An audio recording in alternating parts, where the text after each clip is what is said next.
The number one mistake that new people getting into real estate make is that they think they're real estate investors when they're flipping homes. And they're not. They're simply making active income like everyone else. But the goal should be to roll those flips into passive income. When I first started out as a young guy, I never knew I wanted to be a real estate investor. I did have a burning desire to own my own business, but I didn't know what that meant at 18 years old.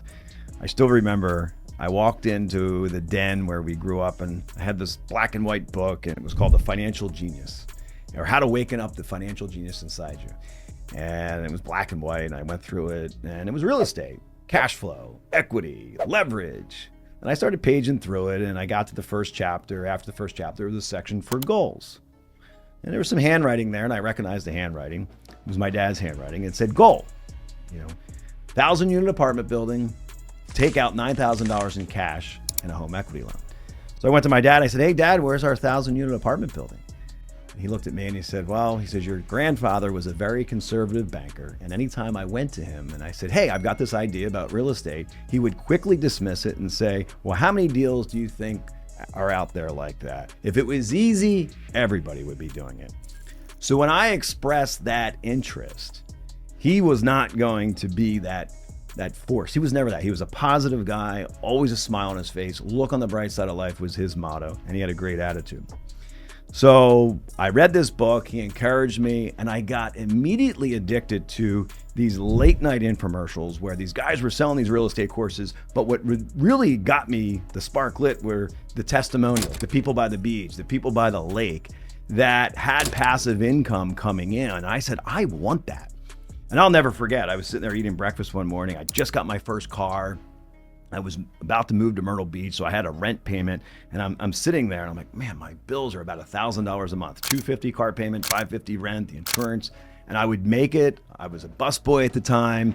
And then, boom, the next month on the 1st, it all reset again. And my mindset was like, I'm gonna do this every month. And I said, what if I had $1,000 a month automatically coming in? That would be great. And I thought about my grandmother with her Social Security check, right? But then I started to click the book, the late night TV infomercials. Maybe there'd be a way just to do that. So that's really what lit that spark, was that book. And I decided at a very young age, I moved to Myrtle Beach. I got a job selling Panama Jack suntan lotion by the pool. And I remember reading this book. And this guy, he was there for 3 weeks in a row, didn't have a care in the world, hands behind his head, drinking by the pool. He comes up, he says, hey, what are you reading? I said, this book on real estate. He said, well, what section are you on? I said, well, it's about leveraging, buying one property and rolling it to the next. And he said, well, I'm a real estate investor. He goes, that's exactly right. He goes, we just bought a school, we converted it into apartment buildings, and that's exactly right. A couple days later, what chapter are you on here? So this book started to come alive in real time. And that's what I want to do for you, right? It's one thing saying words, but if I can give you real examples and give real videos of exactly what I'm saying, checks, tangible properties, real properties that are being flipped, and making these books and these lessons come out in real life, it makes it that much more of a reality. I was making active income. I didn't think or know it was called active income, but I actively had to go out and make money. There was nothing passively coming in. My first jet ski rental business, I bought it. The guy before me did $30,000 in sales. The summer I took it over, I did $60,000. Then I did $90,000. I did $140,000. No matter what I could do, I just broke even. Looking back, it was the best thing that ever happened to me because I learned a ton, more than any college would ever teach me. But back then, it was just a struggle. It was just I had 2 jet skis end up getting repossessed my last year. I thought it was the worst time ever in my life. But I persevered. I got through it. And what happened? I found a service business that didn't have a lot of overhead. It was a ceiling cleaning business. And I had no expenses unless I went out and made money at night. I could choose when I wanted to have business overhead. And it was a great system. I finally landed a job. I was making money, but I landed this one big job. It was a common area of a mall. I still remember I got a check, $6,840. And I looked at it and I said, wow, I don't want to waste this. I want to put this into something. So I didn't need it. I put it away, put it into a CD. A couple years later, I'm now 21 years old, You know my story about getting into real estate, that spark when I first started, those TV infomercials, the first book that I read. So that was still in the back of my mind. I saw a condo. It was available in Surfside Beach, South Carolina. I was 25. It was on the market for $85,000. I said, what the heck? I offered $75,000. The realtor says, you can't offer that. And I remember reading law, if I offered $5, they have to present your offer. They presented the offer. It was an older couple in upstate New York, and they accepted it. And I was like, what do I do now, right? So now I had to get a loan. I had horrible tax returns. I had $6,840 in the bank. Plus I had a couple $1,000 maybe in my business saving or my business checking account. So what was I going to do? Well, luckily a buddy of mine told me about these no-doc loans. They were no documentation, where you would just literally state your income, what you made. They would look at your cash flow in your checking account. So I went up, I still remember it, Oak Street, Myrtle Beach, United Carolina Bank. I applied, 21 years old, and it was a 3-day wait. I'm sitting there waiting. All of a sudden, the woman called and she said, I have good news. Your loan was approved. Good news, but scary as hell, because now I'm about to sign a loan for, I think it was 10% down, $75,000. So a $68,000 loan that I had to sign my name to. So we go to settlement. I get the property, and at 21, that lit the spark. But what really lit the spark was it needed work. I went to Lowe's Home Improvement. I put $1,800. I maxed out a credit card, carpet, paint, fixed the property up. And then a year later, had no intentions whatsoever in selling it. I'm going through a real estate magazine. Now remember, I just bought this for $75,000. And someone in there had theirs listed for $108,000. I said, it's got to be a mistake. I called my realtor. She says, no, and people are looking at it. I said, list mine for $105,000. 2 weeks later, $101,000 cash offer. I sold it. I netted $17,000. And looking back, I probably should have kept it because it went up. But what that did for me is it lit that real estate spark. Now I was on a mission. Wow, in a short period of time. I don't think I made that in that entire year. And I did it, and I had fun flipping my first condo. After Myrtle Beach, I decided to move back to my home state of New Jersey, and I knew no one in the real estate business. I still had my ceiling cleaning business. I still had that active income, but I had that burning desire to get back into real estate to make more of this $17,000. I didn't know what I was going to do with it yet, but I knew it was an easy way to manipulate money. Where can you take a product, do something to it in a very short period of time, flip it, and make a profit? So I was hooked at that point. So I get back to New Jersey. I'm looking for flips just like that condo, but I had no money. I had no lender, no bank. The no-doc loans had dried up at that point because they're very seasonal and they go with the economy. I learned a term called hard money lenders. I went to a trade show. I met these guys, and they lent out money, 10% interest and 10 points. Basically, if you got a $100,000 loan, they'd charge you 10 points, which is percentage points, 10 grand, and they would charge you 10% interest, which was 10,000. So they're putting $20,000 on that loan right in the beginning. And it seemed like it was a lot of money, and it was. And I remember I found my first flip. I had to put 5% into it. They would match dollar for dollar after that. But on a flip where there was $40,000, $42,000 in profit, I was left with $18,000. They made $22,000. And my friends were like, are you crazy paying that? But what was my alternative? Not to be in the game. So I went to the next one and I made $20,000. I did another one, flip number 4. And I had $60,000, 20, 20, and 20. And stumbled upon a really cool Victorian town. I used to drive through it and I loved it. And I went down 8 North Marion Avenue, and there it was. It was a Fannie Mae foreclosure on the market for $119,500. I immediately called the listing agent because I wanted that. So I didn't want to go through another realtor, and he was more apt to sell it to me because he was getting both sides. Called him. I couldn't get inside. I looked through the windows. We'll get into the red zones later on of what you should look for in a flip, but I got to get this property because I knew that those properties were going for $200, $210. No matter what the condition of that house inside, I could afford to fix it up because there was a lot of room there. I got the property. I ended up moving into it because it was my primary residence. After I gutted it, I kept it 2 years. And at the end of 2 years, I sold that house for $325,000 cash. Now remember, I snowballed my 60,000 in there, so that 215 wasn't all profit, but I'm snowballing that money together, right? And even the fix-up money was in there. So I probably made 60, maybe 140, which is a lot of money on that flip. But I had my 60 and some other money, I guess, adds up to about 215,000. So that 215, again, remember I had that check from the ceiling cleaning business? I said, look, this is valuable. And I remember 200,000, that's 20% of what number? $1 million. Everyone says, oh, you need 20% down for a passive income property, 20%. At that point, I said I could do $1 million project because I have $200,000 in my hands. Again, I put it into a CD and I left it there and I didn't touch it and I pretended that I didn't have it. I now have $215,000 in the bank looking for my next opportunity. And my next opportunity, because I was disciplined, I wanted to be a passive income property, my first apple tree. And then I kept hearing a word, self-storage facility. I'm like, oh my gosh, commercial, right? What's that all about? I went to a seminar in Las Vegas. I flew out. I bought this for $300. It was called the Self-Storage Almanac, and it had all the stats, all the startup costs. I went to all these seminars, talked to different owners. I was hooked. I went out there. It was the best trip I ever did. When I came back, I was on a search mission to find my very first piece of property where I could build a self-storage facility. I found one. I got under contract after a long period of time negotiating with this guy. A lot of tactics I used to get that. But I needed to wait about 18 months to get the approvals, which was fine because I took a little bit of that money, that 215, and put a $10,000 deposit because it was contingent, the sale, upon site plan approval. I had to go find an engineer that was $30,000. I took a little bit of that $30,000 out of the 215 and put in there. So now I still have $180,000. I still have almost 2 years to wait for the approvals.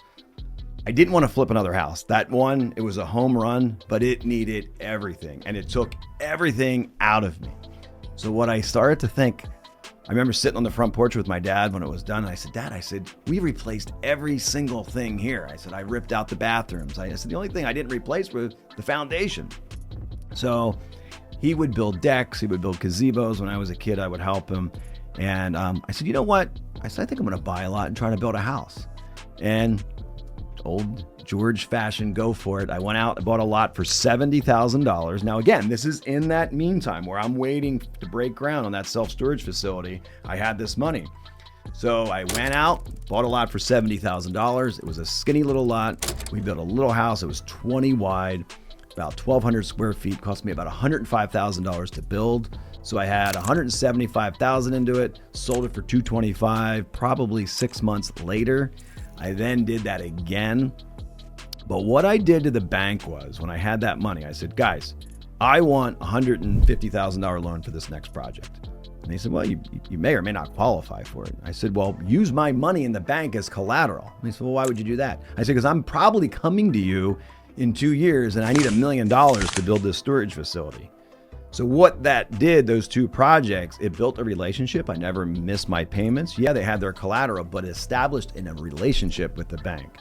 And it just so happens when the storage facility was approved, I went in and it wasn't a walk in the park, but having that 2-year relationship of building those two homes definitely helped. So now I have 2 new constructions under my belt and now it's ready to break ground. I've got my approvals for my brand new 25,000 square foot self-storage facility. And let me tell you, I was nervous. It was the first commercial project I've ever done. And when you hear the word commercial, you're thinking, oh my God, it's big, it's hard, it's tough. It's not like residential. It's not like a house. It could not be further from the truth. To this day, I built that. Looking back, it was the easiest project I've ever done, bar none, in my whole career. It was literally, it wasn't a walk in the park, and I say that, but compared to that flip, compared to those new construction homes, it was very, very easy. We cleared the trees, we built it in 6 months, and now my dream of my very first apple tree was done. We leased it up in a very short period of time. We got to 90%, meaning all of the available units, 90% of those that were full, paying rent. and life was good. After my new loan payment, after the taxes, I was making $50,000 a year in passive income. That's what I made that previous year. So in theory, in a short period of time, say 5 years, I could flip homes, only 5, get a really good one, put it aside, and go build my very first own apple tree and replace my current income with passive income from the self-storage facility. Now, you just take that one example, and I could have lived off that and, in theory, probably retired, and the place would have been paid off in 15 years. But it didn't stop there. I had to go back to active income because I wanted to make larger chunks. Now remember, when we flipped homes, we were making chunks of 20, 30, 40,000. And this leads me to the Stone Harbor first house I ever built, a beach house in Stone Harbor, New Jersey. As I was doing these flips, and I did that high-end Victorian house in Winona, I had a love for just natural trim and wainscoting and higher end products. And if I built new homes in the area I was in, I couldn't do that. So I was drawn to the beach houses. They had this timeless look, and I'm telling you, insane step up from the homes I was building before. But what you need to realize in life is that I was playing t-ball when I was, flipping houses, right? And I flipped the one, and then the next one was Little League, right? And then I was playing, college ball when I did that house in Winona. And then, I was in the minor leagues when I was doing the storage facility, and this was the major leagues. And my point that I make is you get used to each step of the way. If I said to you, hey guys, go out and build a commercial building right now, you'd be like, whoa, I haven't even started my first flip. But if you keep pushing and you keep persevering, you will get through those different levels, and you're ready for it because you've perfected the previous level. So I felt, hey, I did a commercial house. Let's do a high-end multi-million-dollar beach house. I was fortunate enough. I had a guy who had a lot of low-income rentals. They were called Section 8 houses that he wanted to get out of. He had some money set aside. He said, hey, I see you looking around Stone Harbor. I'll tell you what, I'll put the money up. Let's split the profit. Great, life's good. We bought a lot for $750,000. We had a $750,000 building budget, all in $1.5 million. Spring of 2008, life is good. You guys might be young. You want to look back, 2008, September to be exact, the market crashes. We didn't know it. It's almost, I always tell people, I give this analogy, like if you're on the beach looking out, it's a lot clearer. But if you're out in a boat and you're on a wave, you don't really know you're on a high wave. And then when you're going down, you don't know it's really low. Thank God we didn't, because our mindset would have been screwed, right? But looking from the shore, it's real apparent that we were on the downhill there. But we kept building. Spring of 2009, we were going to list it for 2.1, make $500,000, split $500,000. Well, no buyers. We lowered the price to $2 million, 1.8, crickets, no buyers. 1.6. It took 2 years to sell that home for barely a break even. But what we did, we rented it out. The rentals were strong back then. The sales were terrible, but the rentals were strong. But here's what happened. Again, going through it, it was the worst time of my life. I just had $1.5 million of someone else's money. It's tanking. He's losing money. I remember I was getting warm, the anxiety, but I rented it out. And then all of a sudden on Saturdays, I would try like hell, because in between the rentals, to sell it. And I remember a couple about a year later, they said, listen, we love this home. And I'm like, oh yeah, it's going to sell. Yeah, but we don't want it. But we have a house down the street. It's a Cape Cod. It's built in 1950s. And in this area, there's a lot of tear downs where you tear houses down to build. Could you build this house on our lot? I said, I guess I could. I just built it. I knew exactly what it cost. I added 20%. I gave them a price and they said, hey, let's build it. So I said, okay. So we built it. We built another one and then another one. And I remember 10 houses into it. Now I'm a custom home builder in Stone Harbor, which was great. What happened in that 3-year period was 2008, 9, 10, 11, the market started to come back. I still had that driving force, that spark to buy a piece of land, build and sell, because I remember I was looking for that chunk. And I met a guy and he said to me, hey, I want to remodel my bay house. I gave him a price and he said, did you ever think about doing a spec house? I said, think about it. I've been thinking about it for 4 years. I said, but I just want to get back in the game. He said, I'll do one with you. I said, I'll tell you what, if you do one with me, I'll do your remodel at cost. I remember giving him a contract to sign. He says, I'm not signing this. He says, if you and I can't do business together, he goes, if we're on a handshake, why are we going to sign a contract? We bought this place, and after a year, we sold it. It was a $3.2 million sale. I think we bought the lot for $1.5 million. And I made $150,000, and it was easy. I'm looking for my second apple tree. I found a lot. I was hooked on the self-storage facility. And to be honest with you guys, looking back, I probably, if I was to do one thing in my life, it would be all self-storage. It would be going roll to the next one, to the next one, to the next one. I eventually ended up with 3 of them, but this second apple tree, I found a piece of land. We are here today. It used to be a soybean field, and pretty interesting. Same thing. I made an offer on a piece of land. It was $550,000 for the land, and I wanted to build a self-storage facility, but we are amongst a lot of medical buildings, high-end places. So the developer who sold me the piece of land did not want me to build what in his mind was chain link fence, orange doors of self-storage, and couldn't be further from the truth. I didn't build places like that. Mine had black doors. My first one had, sidewalks, iron gate, park lights out front. They look beautiful. But he did not want that in this facility. But what I had to my advantage, he was in the downturn like everybody else. So there's 8 lots here. There was only 3 that were developed. So he was sitting on 5 lots that he had to get rid of. So I made an offer. He said no.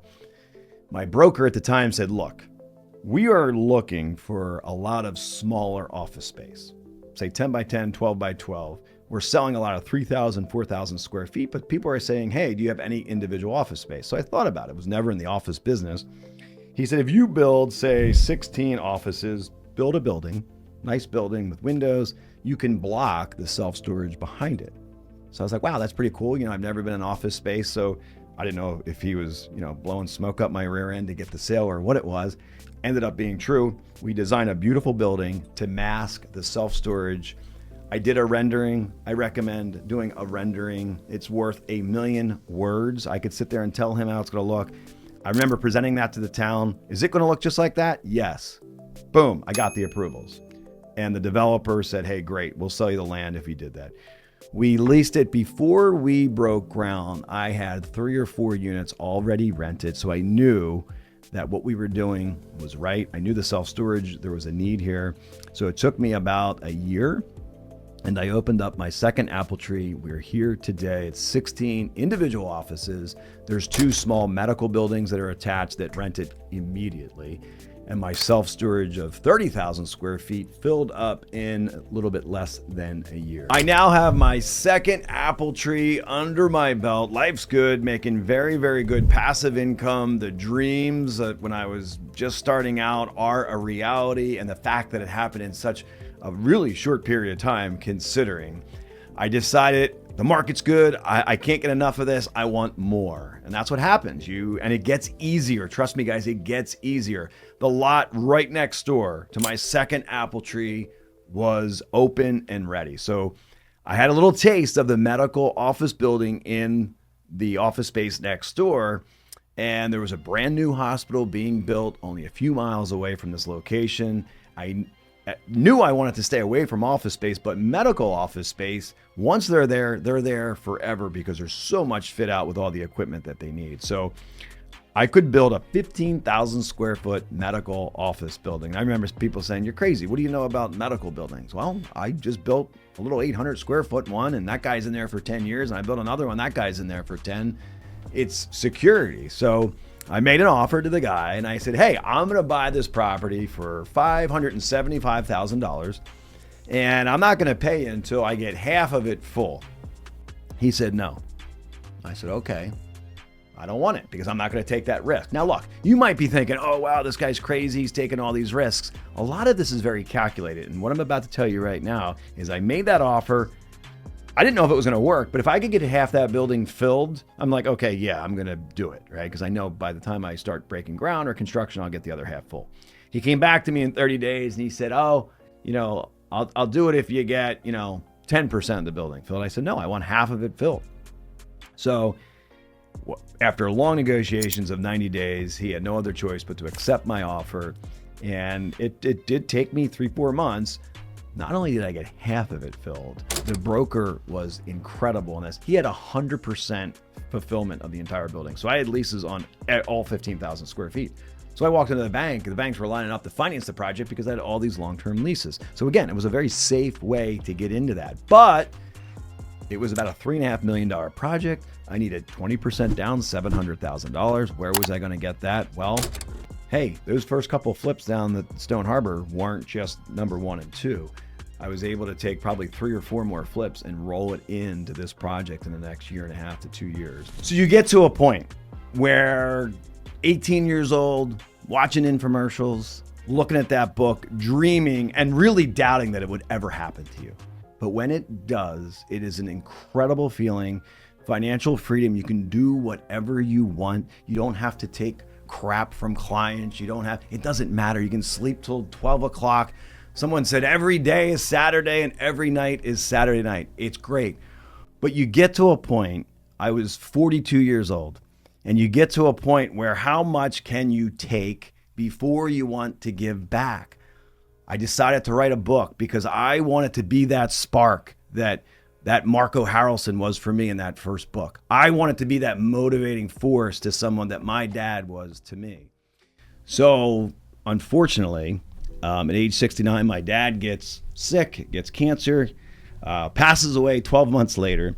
And it makes you wonder, right? Like you just, like I was just everything gone. Motivators gone. So what do you do, right? So I remember sitting out there and then listening to him look on the bright side of life, right? And that bright side of life was, how can you look on the bright side of life when your dad's gone? But, right? Thank God for him. Thank God for that motivating force. Thank God for that, because some people don't get to experience that, and that's beautiful. And that's the only reason why I am where I am today, right? So we sit there, and I remember out in front of my house, Christmas was approaching, and I'm like, man, I am not decorating this house this year. Dad's not here. And I looked at my kids, and he would never want that. And this overwhelming voice I heard, go for it. I didn't know what that meant. But I looked at this dark house that I didn't want to decorate. And I remember one of our favorite movies was Christmas Vacation. And out of, I think, grief and out of a diversion to not think about Dad, I ordered 10,500 lights, $3,000 worth of lights. I came home one day and I said, I'm going to decorate my house. I'm going to make it look like Griswold House. And I looked, I was like, what did we order? A refrigerator or something in the driveway? And it was 2 pallets of lights. And I plastered the house with lights, and it didn't stop there. I bought the props. Not thinking about that. How am I going to find this RV? I don't want to think about that, right? So now, December 1st, I have this house. It's lit up. I got an RV out front, and it looks like a movie set. And I looked down, and I said to my wife, I said, oh my God, I said, look at all this traffic. And I said, what did I do? And I say that often to my wife, what did I do? And she thought of something really great. She said, why don't you try to fill that RV with toys? And we said, hey, let's do a toy drive. You know, if people are coming by here, let's capitalize on it. The first year we got 4,000 toys. The second year we got 8,000 toys. And the third and final year, it got so big that we had to shut it down. We got 12,000 toys in that RV. And I got $40,000 in donations that last year. So to honor my dad, and because I was in the building business, I said, hey, let's start a charity called George's House. I didn't know what that meant yet. And we settled on a theme. Every child deserves a toy at Christmas and a home to spend it in. We took a family that was homeless, displaced motel. We fixed up a home. They live there today.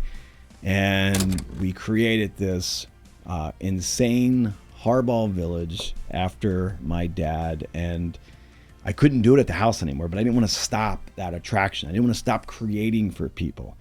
But at a very younger age, at 42, a lot of people start giving back when they're older. I was forced to do it, not by choice, younger, but it didn't stop there. It wasn't just with the charity in George's house, which is a great way. We just raised $350,000 last year to build the very first George's house where it's a transitional house. People can live there up to a certain amount of time, get back on their feet. They're educated through a local bank. They find them better at work, and they go on to either rent or own homes of their own. So it's a great program, and it's a great way to honor my dad, right? Because I never felt him more alive when I do this community work. It's awesome. And it's his spirit. It's exactly what he would have done. So a lot of good comes out of a lot of bad. So giving back just doesn't stop there. Like, I felt that I've taken so much from or gained so much from the real estate community. And I could do this until I'm 80 years old and never tell a soul, and never tell everybody where the puddles are that you don't want to step in, and how to get started and be that motivating force. And I wrote a book. I don't care if I sell one copy of those books, but if I can be that motivating force that one book did for me, that literally changed my life forever. If I could do that for one person, I don't want to do it for one person. I want to do it for millions of people that want to get in there. So that's what this whole community is about. It's about really giving back. It's genuine. And I'll take your calls, I'll take your messages, but I want to individually help every one of you. I've done it. I know how to do it. And I think at this point of my life, I see so many people that think they have it so figured out why they can't achieve something. And I laugh. I'm like, you're telling me there's no Easter eggs, and I hit them all. I know every one of those Easter eggs in that backyard, and you're telling me, well, it's raining, I can't go out there, I don't have the motivation, but I will help you with that. I know it, it's out there, it's genuine, and we're gonna have some fun. I've got a lot of great analogies. So it all starts with education. A lot of folks will come up to me and they're already out there doing it, and they have no idea why they're doing it. Right? And they need to understand money, the difference between active income and passive income, and they have to have a goal. They got to know where they're going. And I want to help you with that. But I created this analogy called the apple tree method. What is an apple tree? What is that method that I keep talking about? It's basically being able to roll those chunks of money, which is active income, into an apple tree that's going to grow.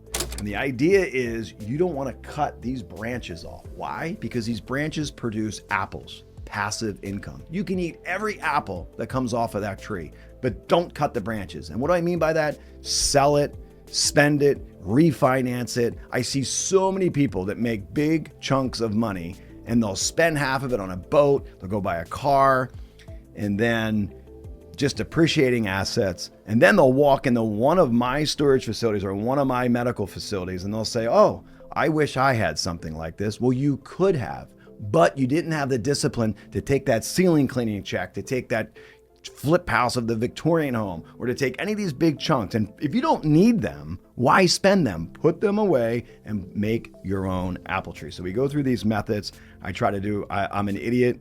I was a straight C student. You're going to see a lot of pictures. You're going to see a lot of, not just words. I have to do visual graphics for you because I really genuinely want you to see and feel how these numbers come together. So excuse my ignorance with that, but it will resonate in the graphics that we do. And again, I want to break it down so it's very, very easy and tangible. And one of the greatest things is when you are in your mind and you say to yourself, I did it, right? The whole line was go for it. But when you did it, you get to a point, or at least I did, I wanted to give back. I want to give back to the community with the charity, with George's house. I want to give back with this book, this community, this channel. I want you guys to succeed. I want you to have everything that I have and more. And the third thing about this freedom, what you do is you get to pick projects that you want to do. Now, I went on an innocent vacation to a place called Exuma, Bahamas. It's a beautiful little private island, stocking island. I fell in love with it. 12 months later, I'm under contract to buy the 40-acre island and the resort that's next to it. I brought a partner in to make all this happen.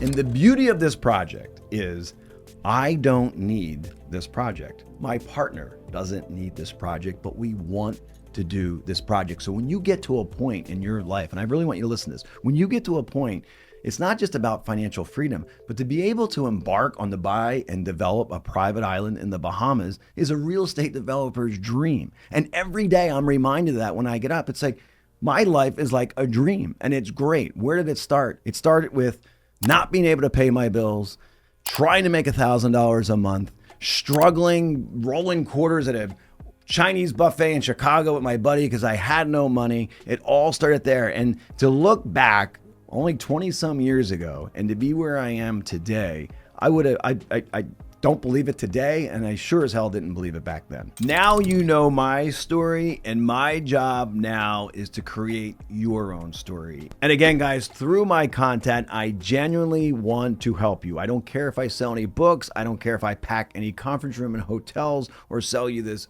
$1,000 course. I just want you to succeed. But I don't want to stop there. What I really want to do is hear from every one of you along the process. If we go through the first part of the blueprint in educations, I want to hear your stories, your questions. I will answer them. I want to see you make your first flip, that first check. I want to see pictures. And what is the goal? For you to get your first apple tree. That's scary for a lot of people, but I will coach you through it. I will evaluate, is it a good deal? Is it not a good deal? And who knows, this is a goal that I have. I'd like to fly some of you guys down to Exuma to show you what that end goal would be. A lot of people go through life and they sit there and they don't know where they're going to go, or they don't have this goal. My wife and I, we looked at this amazing house in Florida, something we can never afford, but it's a goal. We have a visual. She said, why are we walking through this? I said, because I'm going to build this home someday in probably 3 years. I'm going to ironically flip my way through it. So if you guys can have those goals, you all have to write them down. But again, we're going to have some fun with it. And I think if one of you guys or a couple of you guys get to go see Exuma and say, wow, I never in a million years, just starting out, would ever think that was true. And every day, you get mundane a little bit, like into my building business. It started to run its course after 10 years and 180 houses. The spark that I have the last 12 months of doing this island project is amazing. The spark that I have to start this channel and start this content and write that book to help others is awesome. It's why I'm doing it. I'm in a part of my life where I want to give back. So join me with the journey, follow along, and most importantly, interact with me, and let's have some fun together, and let's get that first apple tree.